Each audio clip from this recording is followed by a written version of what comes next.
তুমি এখানে? আমি তোমাদের অনুসরণ করছিলাম। এটা কি হলো? কেউ তোমাকে মারার চেষ্টা করলো। কে আক্রমণ করতে পারে বলো তো? তোমার আর আমার পরম হিতৈষী কর্ণ চ্যাটার্জি। হ্যালো।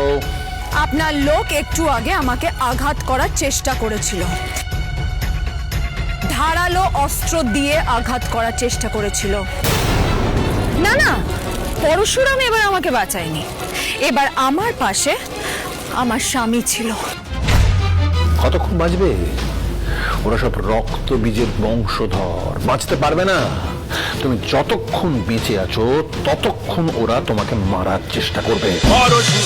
পরশুরাম আজকের নায়ক, সোম থেকে রবি প্রতিদিন রাত ৮টায় স্টার জলসায় ও জিও হটস্টারে।